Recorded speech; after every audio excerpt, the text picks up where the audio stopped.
Hello, everyone. So, my name is Rob Wong. I'm here broadcasting live from the University of Michigan EC3, here with the illustrious Scott Weingart, who really needs no introduction. Not that any of these other folk need specific introductions, but we've got Kyle Gunnarsson, who is our chief of the Division of Critical Care here, runs our EC3, our Emergency Critical Care Center. We've got Ben Basson. He is our director of EC3 operations. Sage Whitmore to my right, who is the Director of Critical Care Education, and then Renee Havey, who is our clinical nurse specialist and kind of, as everyone says, the brains and the brawn behind EC3. So the goal for this session is to do basically an Ask Us Anything.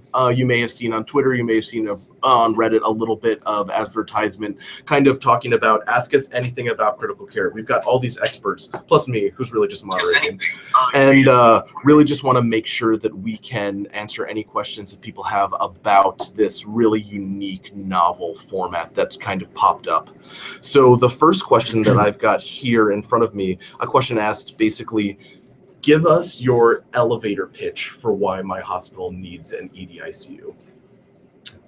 I'd be happy to jump into that just because I had a few points in front of me. So without going into too much detail, I think we can all agree based on numbers and literature in the past years that the number of ICU admissions to hospitals across the country is increasing. The number of available ED beds is decreasing. The number of available ICU beds is decreasing. So we have a sort of an increasing need and a decreasing capacity for critically ill patients, which is a logistics issue until you look at a few large reviews in the literature of critically ill patients taken care of in the ED, and we see an alarming pattern where the mortality of critically ill patients held in the emergency department beyond a 4 to 6 hour mark, whether it's for sepsis or cardiac arrest or respiratory failure, mechanical ventilation, et cetera, a startling pattern that beyond the 4 to 6 hour mark, the mortality of these patients start rising. And we don't know exactly why that is, but it begs the question, what can we do for these critically ill patients early on that might help them overcome that morbidity and mortality? And so we've identified, my residency would be so proud, exactly 5 groups of patients that we think are prime targets for this sort of operation. The most obvious are patients that need time-sensitive intervention. So people with massive GI bleed who need urgent upper endoscopy, people in cardiac arrest who need cooling, EEG, line placement, extracorporeal support, patients who need a trial of BiPAP and then a very swift and physiologically sound intubation. A second group of patients would be those patients with undifferentiated critical illness. So in major academic centers, we have a whole lot of organ-specific units. So we have a neuro ICU and a trauma burn and a cardiac ICU and a CV ICU and et cetera, et cetera. And unfortunately, it takes time and expertise to figure out which types of patients are having which types of crises. And one of our sort of favorite patient groups down here are those that we think have one thing, and then 4 to 6 hours later, we realize have something entirely different. We were talking last night about everything about the patient says septic shock until you realize they have RV failure, or everything says end-stage cirrhosis with GI bleed and ascites until you realize they had a fall and have hemoperitoneum and are going to the OR. So undifferentiated critical illnesses too. The third group are patients who are really sick, but you expect rapid improvement. So CHF exacerbation, asthma, COPD, drug overdose, et cetera. Patients that clearly require critical care, but within 12 to 24 hours will be floor worthy. The fourth group is the opposite of that. Patients who look okay in front of you, but you just have this feeling about them. Patients who need airway monitoring, patients who need serial lactates, patients who have a drop in their hemoglobin but a good blood pressure, and you just know they're going to open up at any minute, but they don't really earn ICU cred yet. And then the fifth group are patients who simply need intensive nursing resources, which there's numerous examples of that. So between those 5 examples, we think we can do a lot of good within our health system if we can get these patients rapid care in a a sort of a warm nest of physiologic support. So that's the pitch. That's a very tall hospital. That's a long elevator. Yeah, that's a long elevator. But that's the foundation, right? That's why we do what we do. Okay. The next question that I've got from CGMAC31 is what plans do you guys have for ECMO in the EDICU, and what do you think that role is? So currently we do have ECMO in the EDICU. We actually have been doing ECMO now for several years. We're one of the first centers to do ECMO acutely in the emergency department. And however, the process now is relatively cumbersome, and it's very dependable on availability of surgeon and ECMO resources. We are now in the process of trying to streamline this process and teaching ED docs the art of cannulation and then management. We're also right along with our ECMO team, training our nurses, everything from the beginning of priming the circuit to then management of the circuit. And this is a work in process, and we're hoping that specifically for VA ECMO, that we'll be able to use this modality for our profound shock patients, post-cardiac arrest, or persistent fib VTAC patients that come in through the ED. Well, I've got another question here, kind of like more broadly about management of critical care patients. And from Josh Glazier, one of the critical care fellows here, what conditions and or patients do you guys find are most consistently under-resuscitated during initial management, and how can we improve this? I still think we keep coming back to the septic patients, and it's just such a classic mistake to have a patient who has a dip in blood pressure and either ignore it or you give a modicum of fluid and they come up and you feel better about it. And then you put that patient on the floor and then they have a sudden cardiac arrest. And when you look at the big sepsis trials, patients weren't succumbing from multi-organ failure for the most part. They were succumbing from sudden cardiac arrest. And it's because they were at a moment where the ICU fellow said, they look okay. But you know, if you've had any experience in resuscitation, that it's this constant cyclical better and worse until finally they dip below the threshold for their heart to be able to sustain it, and then they die. And so if you could take those patients and put them somewhere where you could watch them for 6 or 8 hours, they generally declare themselves one way or another. And that's a lot better than a 5-minute window into their physiology that you get during an ICU consult. I think you're totally right. And I think that as I sort of preach to our fellows and residents that the tachypnic patient, under resuscitated, tachypnea being not specific, but highly, highly sensitive for impending badness. And you're exactly right. When you look at reviews of why patients crap out on the floor, the first thing to go up is their respiratory rate. And like you said, they maintain sort of a compensation physiologically, and they don't do a gentle glide that you could recognize. They just there's a moment when the diaphragm gives up and they have a sudden cardiopulmonary arrest, and you want them to do that somewhere where we are. I would say the other patient that's under resuscitated are occult cardiogenic shock, because it is so hard to recognize. So somebody who has an EF of 15%, they live, with an NYH of 3 to 4 all the time. They missed a Lasix dose, whatever. If you're not really paying attention to just how cold their fingertips are, if you're not using their, chronic dialysis line to try to get your SVO2 off, if you're, they're just so easy to miss. And before you know it, they're in a lot of trouble too. I think the other thing to add too is, regardless of disease state, is the resources you have to recognize the state of your resuscitation you're at, which is, again, the luxury that EC3 gives us, is that, in a busy ED, there's so many interruptions, you're getting pulled away from the bedside constantly. So the time you have the data in your hands to actually make decisions is, in EC3 or with the extra resources we have, allows you to be at the bedside to get, so you know exactly when the lactate comes back, to watch trends in blood pressures as opposed to the absolute number. That you really have the time to be at the bedside to kind of really absorb all the data you need to make early decisions, as opposed to any busy ER anywhere in the country. You're constantly getting pulled away. There's distractions, there's interruptions, there's constant volume and patients to see.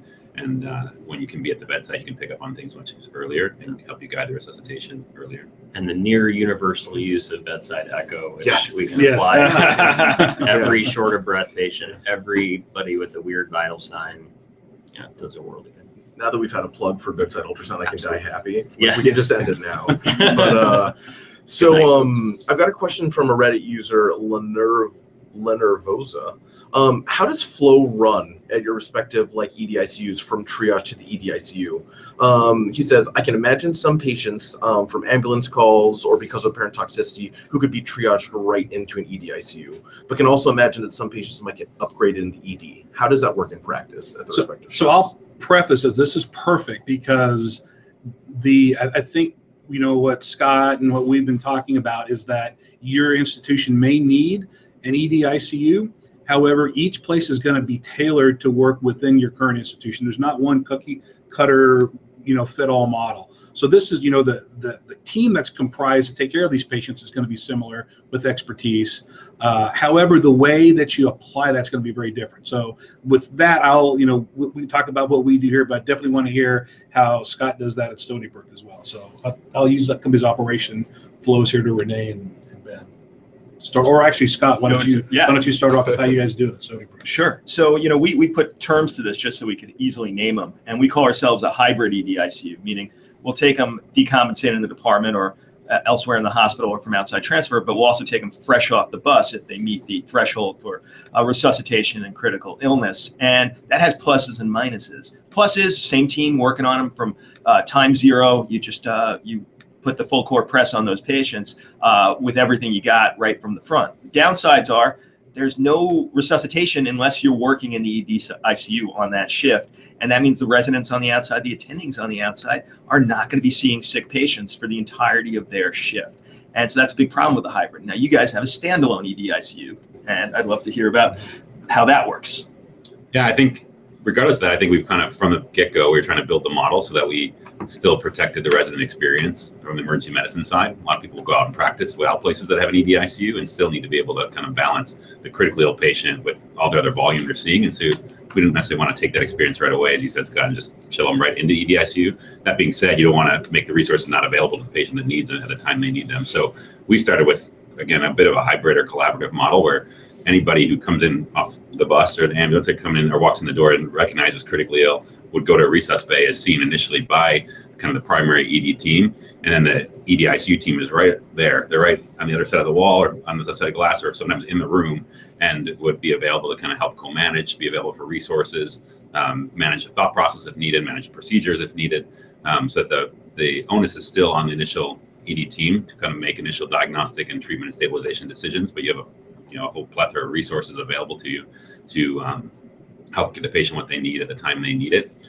We are, as we've been open a year next week now, our models are evolving and we're starting to consider, are there patient populations that would directly go into EDICU that are transfers from other hospitals that already have diagnoses, already have stabilizations in place, and we kind of know what they need.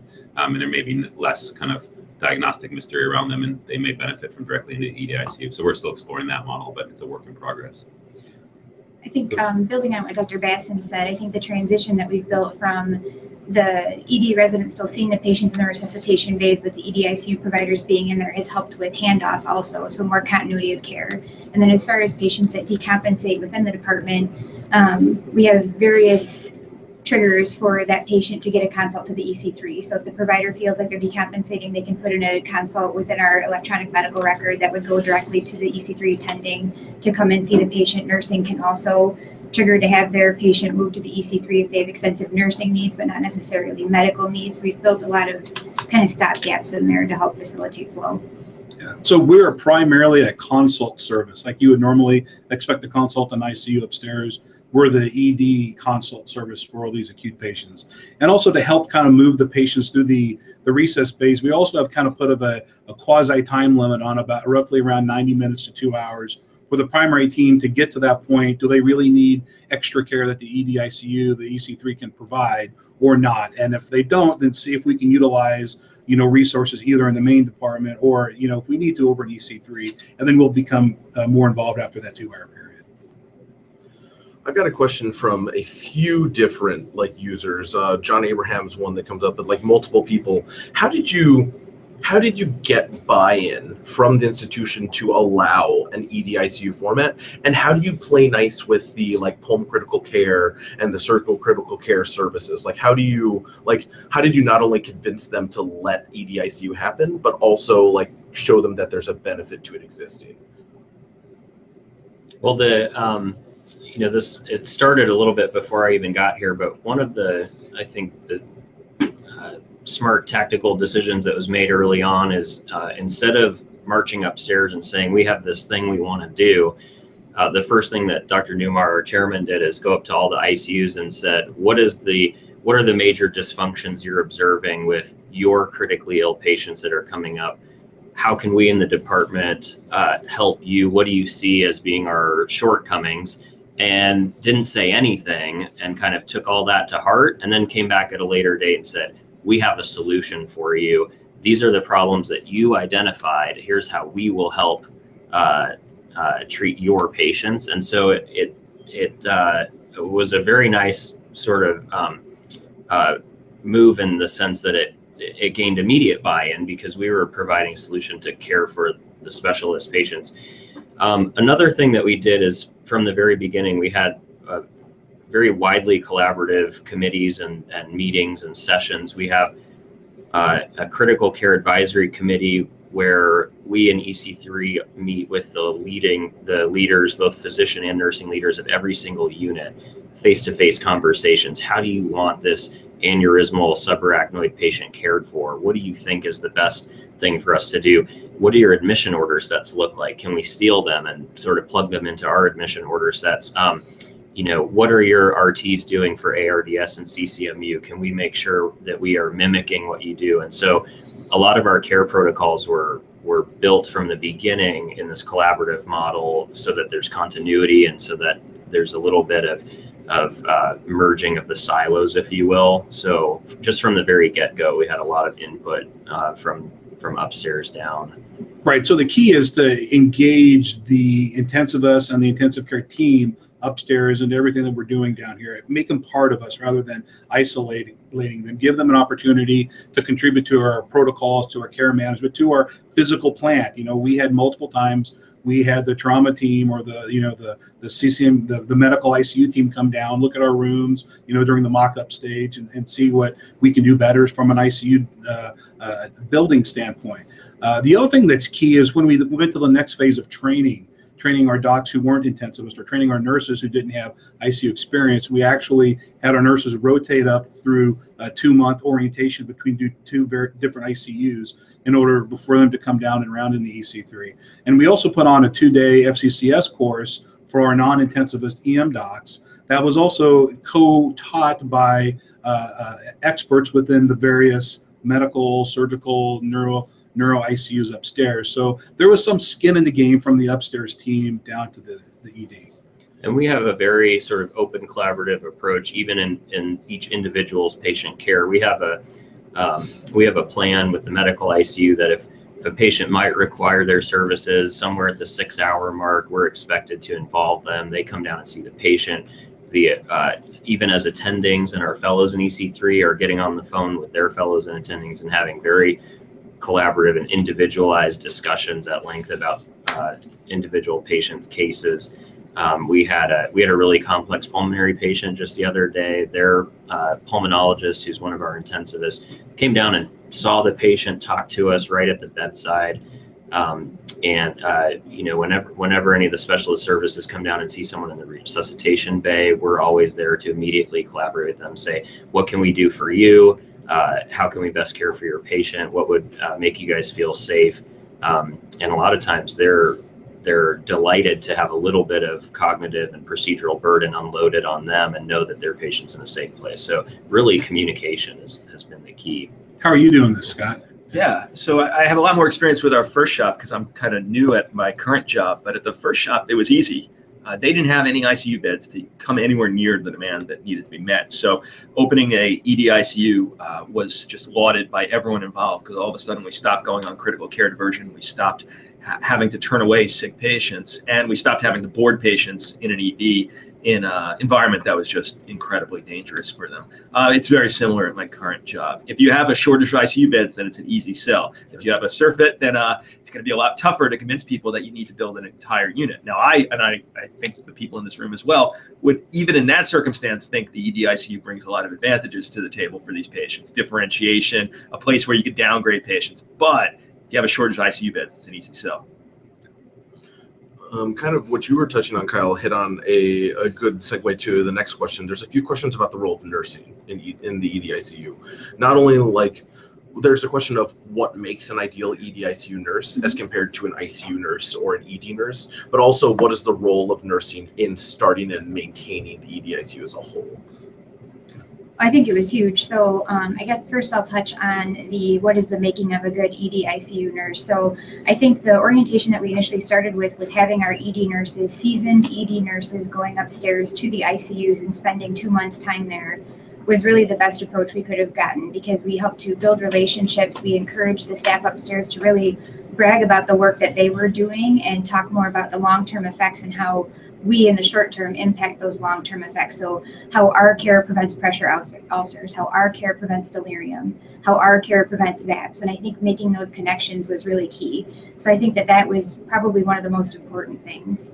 Can you repeat the second question? I'm sorry. Oh, just in relation to, I guess when you look at like the nurses here in the emergency ICU, how are they like?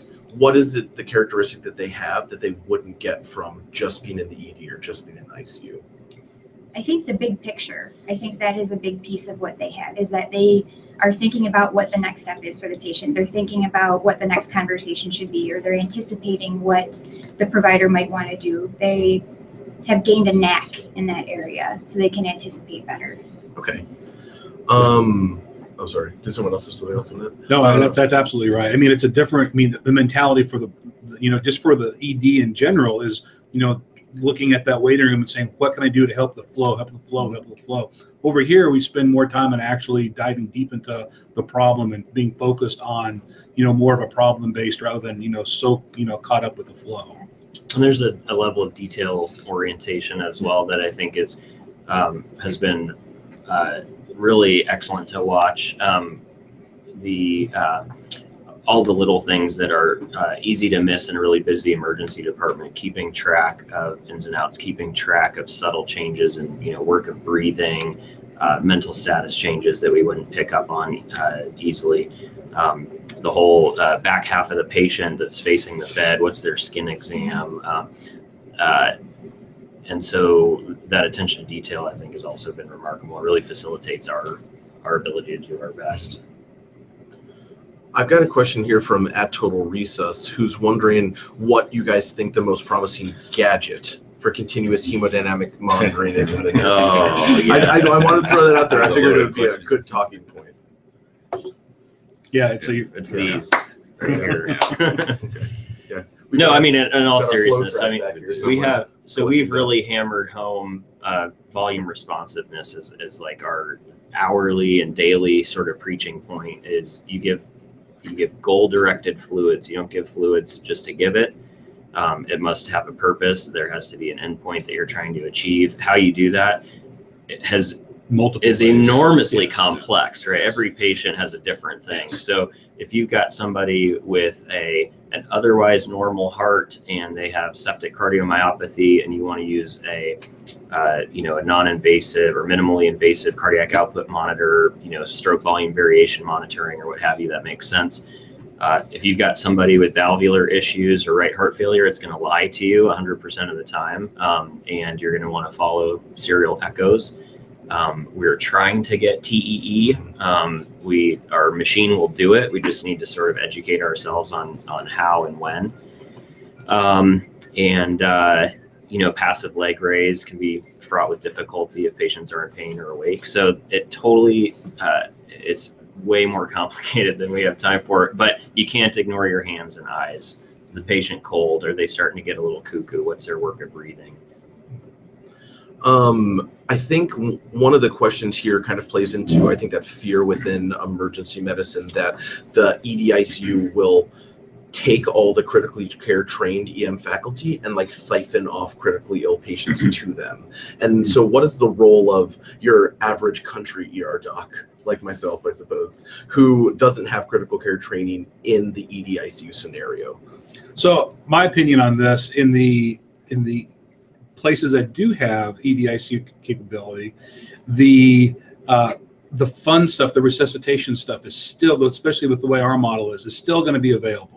And in a lot of places, if you do have resources upstairs, roughly a 2-hour window is not uncommon to get that patient, or to get, a consultant in from home, or, down to see that patient and then take over, the care of that patient while you have already started the resuscitation, done the procedures, got some preliminary results back, kind of have an idea of the things that, ED is really good at doing this. However, you also have the just logistical issues of running an ED. And when you have, 10, 15, 20 patients now backing up in the waiting room, you actually have to go out and take care of them, or work on that. You're split between two bad decisions if you didn't have the resource. So with an EDICU available, you have the resources right there at your fingertips. Your expertise is right there. It's an easy transition to get those patients right there to the intensivist or the EDICU team, to where you can go back now after the initial 2 hours or so is over, and you don't have to worry about the care that they're going to receive. The team's going to take over.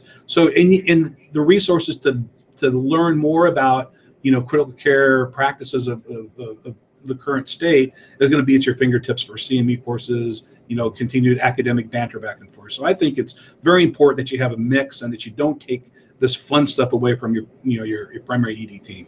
Scott, I mean, your model is a little different. Well, our model is built to make up for that fear of loss. But I mean, if I speak solely for myself rather than for any organizational thing, at some point we're going to come to grips with the fact that sick patients should get the best care, and that keeping attendings happy has a role, but maybe it shouldn't be the primary role. And we've seen this happen in so many other areas. If you go to a community ED, then you have to know peds, and you have to know critical care, and you have to know general emergency medicine. You really are the jack of all trades doc. You go to an academic center and they have a pediatric ED, and eventually you just gave up seeing kids. And some people would try to do a shift here and there, but for the most part, you said we're going to leave that to the peds ED docs. I think what's going to happen in emergency medicine eventually is that major academic centers, the really sick patients after the first 30 minutes are going to be taken care of by specialists. And eventually that'll just become de rigueur. Okay. CGMAC 31 has another question about how EDICUs fit into the ACA value-based payments, etc. And obviously having very different models, I think that's something that a lot of people want to know is, what does this mean for payment? Well, so I think not good a question. Yeah, by default, we're going to take this out. So, yeah, no. So I think so. One thing to keep in mind is that although it's an EDICU, it's still part of the ED, it's still part of the emergency department. So we still considered outpatient. We're still considered an ambulatory care environment. So that patient's visit is still part of their ICU stay, and the EDICU is still part of their longitudinal ED stay, right? So you can bill critical care on top of that for critical care procedures and treatments and decision-making things that you're doing, but it's all part of the longitudinal visit. They don't convert to an inpatient status until we actually physically admit them to the hospital. And so it's really just an extension of what would, before the EDICU, our EDICU existed, what would happen in the resus phase, right? They'd be boarding, waiting for the ICU bed, getting some element of critical care, and they'd still be treated by an ED physician or residents or the team, but we're providing that critical care level, but it was being done just in a less resourced environment. So it's really just an extension of the same visit. We're just bringing more resources to the patient in the ED.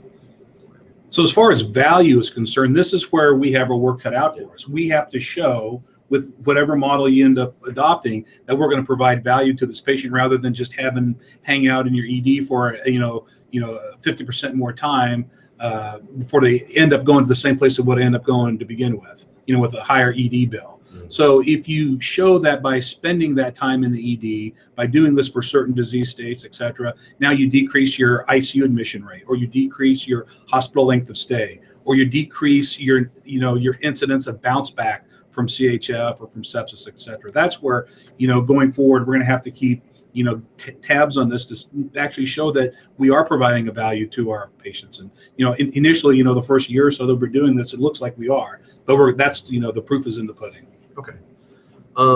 In response to something that you said earlier, Resus on the Road sent us a message on Twitter. In regards to the role of PAs in EC3, what does the future hold for PAs in the EDICU setting? I would say fully half of our non-attending shifts are staffed by PAs currently, and they've done a remarkable job. We've got a a very smart, very motivated core of PAs who've really sought out EC3 to be their new jam. And so we put them through the exact same FCCS course that our faculty and nurses go through. They're held to the same standards. They're coming to all our CME. They're getting all of the education. They're doing lines. They're doing some airways. And they are our eyes and ears. And we wouldn't be open without them. So we owe their group a debt of gratitude. And I don't see them going anywhere, because what is critical care if not man hours at the bedside, right? That's how you really improve outcomes. It's not thumbing through Harrison's or whatever. It is having the right nursing ratio and having the time and the eyes on the patient. So I don't think they're going anywhere. We've been very pleased with how they've done. Scott, do you have a PA or NP model? Yeah, we have PAs taking the slots that are interchangeable with residents, and it's the same situation. And the nice thing about NPs and PAs is they have continuity. You know, you train the residents, and then just as they get good, they leave. Yeah, exactly. But you have PAs or NPs as your backbone, and especially when they're on shifts with the resident, all of a sudden you have a resource that you've just built over years and years. And generally, in a place like this, they'll stick around because this is a great job. So all of a sudden, you have someone with 15 years experience resuscitating at the bedside. That's a remarkable resource. Less of a, I guess, suppose like operations question and more of a like broader critical care topic. So Josh Glazer asked, the improvement in mortality for high incidence / high impact diagnoses like sepsis seems to have leveled off. What's the next big leap for critical care? What's the next big leap where you can really kind of like make that impact? What do you think, Scott? You know, A softball, right? Yeah. That's a softball. Well, there's so many things that when done well, patients live, and when done poorly, they die. And it's not one domain. It's not sepsis. It's just everything in regards to taking care of a sick patient. I mean, peri-intubation deaths are the big one. If you just have a very regimented, protocoled way of intubating sick patients, they have a tendency to live. And it's a great rubric to track at your hospital. How many peri-intubation cardiac arrests are you witnessing? And almost all of those are going to be starting in the emergency department, either intubated there or should have been intubated there and not. And all of a sudden, if you start thinking about the physiologically difficult airway, you start saving lives. And I think that's another easy chip shot. To keep patients alive is just doing that right. And in sepsis, we found early that we made huge mortality, from almost 20% gains in the last 10 years, just from early recognition and fluid resuscitation. Now, good shops, by multiple trials now have shown that if you do it right, you could probably expect a mortality of around 19% or so. The next step will be, specifically patient, phenotype of how am I going to, specifically tune up this patient here that may have, more severe myocardial depression. Is this a more strategic place of using inotropes in this certain patient population? Is this patient population over here, resuscitated with 2 liters instead of 14 liters of fluid? Those individual treatments, I think, is the next step for sepsis. And again, anything early is better than late. So the EDICU environment is a perfect setup to, take that next step for any acute disease process. There's something we haven't really been able to touch, which is this microvascular dysfunction that I think is going to be the next threshold.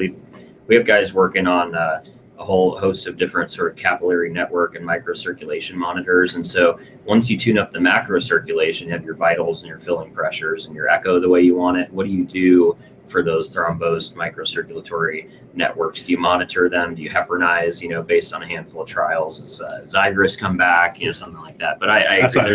There's a fluid management, question. There's a microcirculation question. And there's probably a bedside diagnostic for infections, the rapid infectious testing. I just want to get it out there. It's tangential, but Kyle and I have discussed, and I think it's important for the people watching this, is if you want to look at your big 5 EDICU population, you got sepsis, you got GI bleed, you got patients who really benefit from good non-invasive positive pressure. You have PAL care patients, and then you have DKA. Yeah. And if you just concentrate on those 5, all of a sudden you've shown remarkable benefit. Yeah, absolutely. Couldn't agree I think that actually segues to a question Will Moyer had.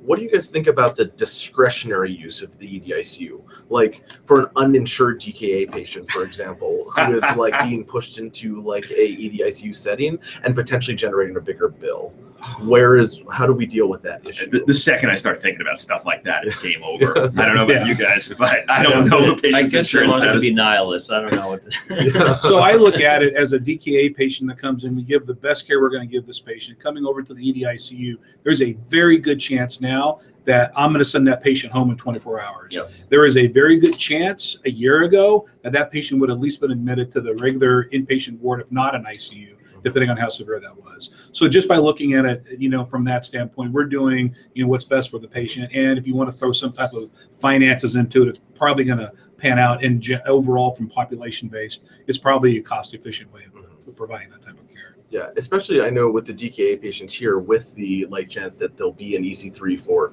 20 hours and then go home versus like the 3 to 4 day inpatient stay, it probably does make sense from like a cost efficiency standpoint when you look at it the bigger picture as opposed to the EDICU bill.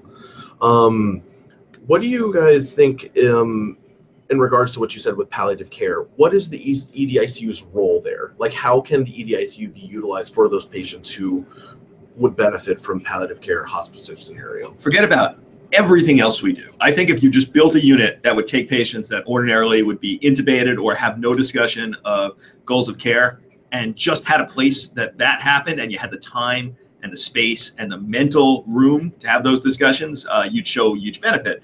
Because where the point of divergence, if you get them early and you have the right talk with the family about what the patient would really want, all of a sudden their entire trajectory in the hospital has changed. And if you don't do it, the chances of it happening before the next day are very, very small.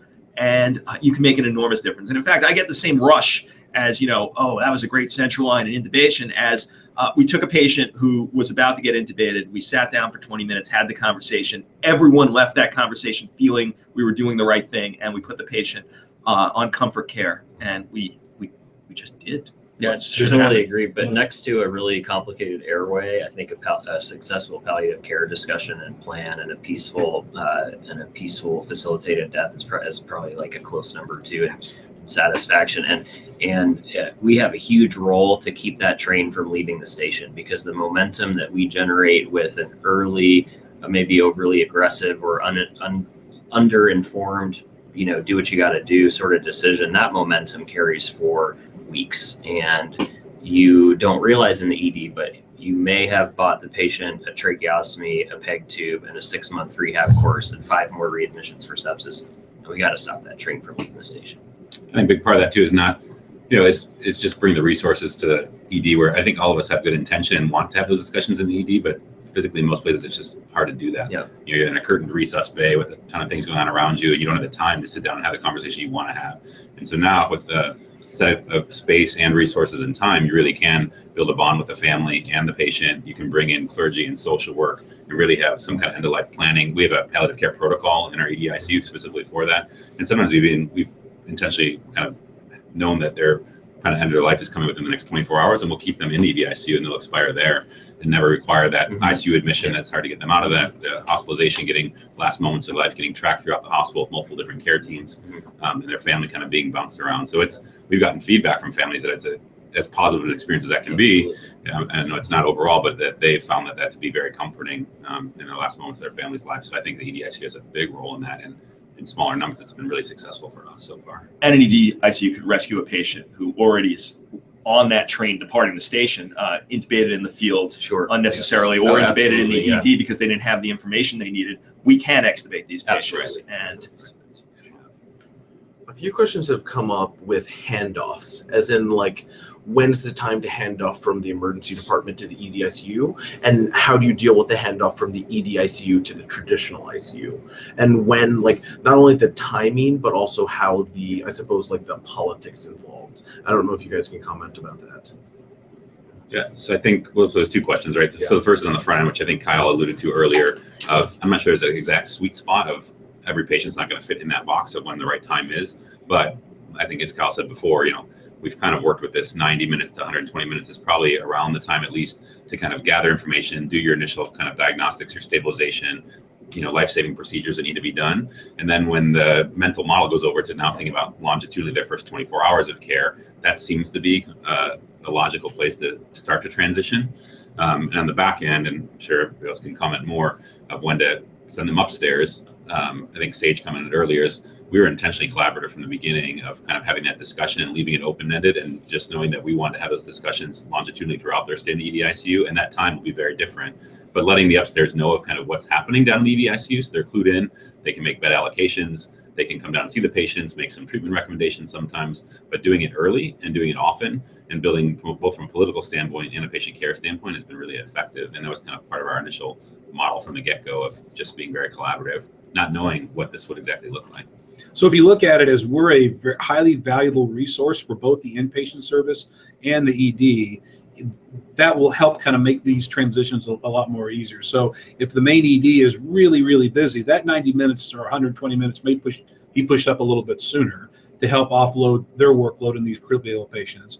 On the other hand, in the ICU, if there's a lot of capacity and there's not a lot that we can see after seeing these patients that we can add to that, we make sure the resuscitation is in a good point, the patient's stable, and where we normally would have held this patient on for 12 16 hours trying to reverse the course, we now can maybe get that patient upstairs a little bit sooner. However, on the other hand, that rarely happens, and a lot of times we're working with the inpatient team to hang on to this patient a little bit longer, and we found a lot of times that we're able to downgrade those patients 12 18 hours later. So it's this constant reevaluation of resource allocations that are available to the inpatient and the ED team as well. There's a subconscious triage sort of thing. Is what does my ED need right now? Do they need my rooms? Do they need us in the bay?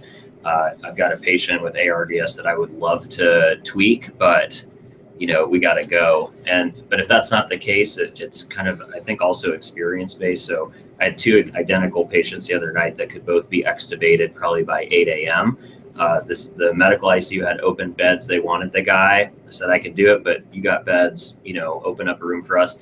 Neuro ICU patient, same exact sort of situation. They didn't have beds. I got him extubated by 7:30, went to the floor. So what do you do? It's fluid. Yeah. So 6 hours, we don't have that upfront one because we're taking them right off the ambulance. So there's no ED to ICU transfer at that end. On the back end, at the 6 hour mark in general, we just ask ourselves mentally, what do we think the patient's trajectory is going to be? Are they going to be downgradable to a non-ICU bed? And if the answer is, yep, maybe or probably, then we'll keep them for a while longer. But if at the 6 hour mark we haven't made much progress, then that's when we'll start involving the ICU. And it doesn't mean they'll leave our unit, but it means now we're bringing the folks from upstairs down to kind of have a discussion. So you have a 6 hour kind of, it's interesting how we both kind of, yeah.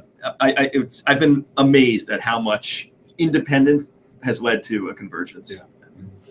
I've got some questions with the model in regards to like EDICU nursing, with the model of taking nurses from like the emergency department, doing special training. How does that impact like nursing satisfaction? Like how does nursing like said training and said work in the EDICU? And how does it affect the overall culture of like the nursing group as a total? Well, I think that overall it's actually made people more aware of the culture in the rest of the department and wanting to make similar changes across the department. So we've heard a lot of feedback from the nursing staff that the team back in the EC3 is beyond anything else in the department. So how can we role model the behaviors back here in other areas of the department to spread that teamwork out? So I think that was, one big piece that has come out of this. Repeat the first question again, sorry. Just kind of in regards to, I mean, there was the part about the overall nursing community, but then how like the nursing satisfaction also, like how, like you kind of talked a little bit about how nursing feels about the EDICU, but I guess then the overall culture, like, does it create divides? Does the overall nursing community change once it's kind of like some nurses are in the EDICU, some are in the emergency department? I think it's really important throughout the process to make sure that you're communicating that it is one department. It is not us versus them. It's not that this line separates this area from that area. At the end of the day, we are all one department. We all work together to kind of help prevent that divide from happening. I think it's a very slippery slope to let it happen. but I think you have to be very vocal and very intentional about saying that we are one department. We took volunteers initially to come back here to work, and I think that that was a great way to do it because they took a lot of ownership over the space, and they kind of set the standard for what the expectations were back here. Okay. And I think that has helped tremendously. Do your nurses only work in EC3, or do they rotate? No, they regularly? rotate throughout the rest of the department. Do your nurses work primarily in your recess area? So at my first Correct. place, we had a dedicated group of recess nurses who would do, I'd say, 80 or 90% of their shifts in our unit, and then just to keep their skills up at regular ED nursing. In my current place, where we're trying to figure out the best mix, but we don't have the dedicated resuscitation nurses for the most part, who are doing a majority of their time in the unit, and I think it's a failure. I think unless you have a cadre who just get the same thing for a majority of their time, it really is it's not a good model. We've asked the staff about would it be helpful to have more of like a core group in this space Yeah. where they're back here predominantly, and they have expressed interest in having their time out in the ED2 so that they don't lose their skills. So we've kind of set a baseline of like one shift a week they will be back here in the EDICU. And then if they would like to do more, they can talk with our leadership and see if there's additional shifts. But we very much want them to be able to work anywhere in the department. Makes sense. Got a question from Torben Becker. Who's that Yeah. What's going to be the national trend for EDICUs? Do you guys see that this will become standard of care for tertiary centers, or will it be more of an academic niche at some centers? Personally, I think if we're going to get to the route of regionalizing critical care, you're going to have some type of setup where there is an ED ICU involved, just for the sake of transferring patients, because the ED can't handle any more volume the way we're set up now, especially for the critically ill patients. So if we've been talking about regionalizing critical care for years now, and if we're able to finally make that happen, it's going to have to be at these large tertiary centers. And I think if we show that it's very effective, cost-effective way of handling these critically ill patients and keeping those patients within the system rather than transferring out, you might find even lower level community centers may find that it's helpful to have one of these centers involved as well. Scott, what do you? Oh no, you said exactly what I was going to say. I want cardiac arrest centers and I want critical care centers, and the hub of those centers should have an EDICU. I think it'll be a natural thing, and maybe it won't be an EDICU, but it'll be some form of acute critical care receiving unit. Like Maryland's gone to an inpatient version that does the same function as the EDICU would, but you need some place for undifferentiated crashing patients to land when they get transferred into a hospital. Our residents have been asking kind of both sides how you view the EDICU as affecting resident education, both from like a pure educational resource and how having kind of that separate place where critical care goes on, how that affects like procedure numbers, resuscitation numbers, and how that's being dealt with and addressed. We had, so this was a point of contention, I think, early on. When we opened up, the resident shifts were already established, and we opened up our first few months and we didn't have any residents. And there was a lot of concern on everybody's part, including ours and the intensivist group, of the ED resident slapping BiPAP on somebody and sending them to us, and a couple hours later is when their tubes and lines and all that stuff goes in. And what do you do about that? Luckily, we now have a robust third and fourth year resident rotation in the unit, and I think what some people feared as a detriment to resident education will be turned on its head and be a major boon, because I think we're actually going to end up doing more and better airways, more and better lines, more and better procedures.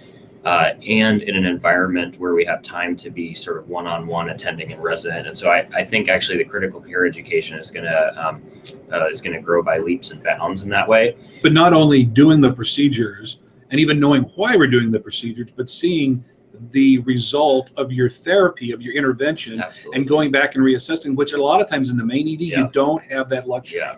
You don't have the time, because by that time, typically 3, 4, 6 hours later, that patient is out of the department up in the ICU, and the ICU team is in critiquing and seeing the results of what we did 4 hours before. And now we're able to make adjustments, see what we did right, what we did wrong, and fine tune our care for our patients. So that is, I think, is the biggest impact that we can have on education for our residents. residents.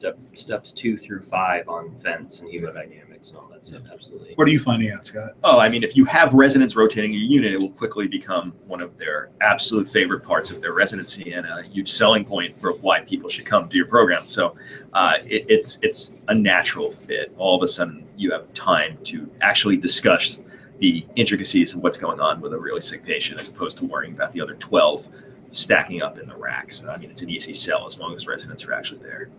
I think the other thing we've done is the next sphere out, the next circle out is what happens to the ICU residents upstairs who traditionally would be doing those procedures and following the kind of longitudinal first 6 to 12 hours of critical care outside of the ED, and what's their procedural experience and the impact on their education. So one mitigation strategy we've embraced and just starting now is bringing them down. Now they rotate in the EDICU as well. So it seems to be a good collaborative model that we're exploring. A specific question, probably have time for a couple more. C squared 931 wants to know just about crumping LVAD patients. A University of Michigan special, admittedly. Recommended pressor of choice and why? We happen to have an expert sitting right here. Correct. So it really depends on what your VAD shop is used to and what they're what they're using. So when I was back at my old place at VCU, we were an epinephrine shop, and we epi was very well known, and everybody was comfortable with using that, and that's not a wrong answer. And again, we're just assuming that we're helping out the RV failure type patient. I mean, make this really easy. It gets a lot more complicated than just a pressor. If your shop is used to more of a norepinephrine dobutamine or a dopamine, whatever your flavor of your center is, then I would say use that. The biggest question is, why are you having to use that? And are you on the phone with the VAD coordinator and the surgeon who is going to be managing this patient? Is this somebody, you can only do so much? Is this somebody that needs to go immediately to the OR and needs to be put on ECMO because they've completely thrombosed their LVAD and now they've got biventricular failure? So those are the bigger questions. I think whatever you're going to use to temporize is not nearly as important as what's the step after that. Yeah, they get all the same types of shock that everybody else does, and we hear often that they have an LVAD, so they're not really CHF, so give them fluids. But the LVAD, there's 2 ventricles in the heart, folks, and so and even a lot of times it's not even a pressor issue; it's a volume, because these guys have GI bleeds. Probably one of the most common reasons they're presenting in the first place hypotensive. So there's a lot of things to think about with these patients. I've got a question from Sally Stanton. Our EC3 group here, and Scott, of course, you globally, are on the leading edge, as we talked about last night, of the translation of science to practice. How do you handle things when something promising ends up not living up to its expectations? Well, I mean, it would be easier if there was an example, because we haven't seen that. I mean, for me at least, everything's been this just slow movement towards understanding the real indications for things that we thought may have been broader based, or an evolution. I mean, sepsis is the perfect example. It was game changing when early goal-directed therapy came out, and then we figured out ways to accomplish that same thing with non-invasive means, with ultrasound,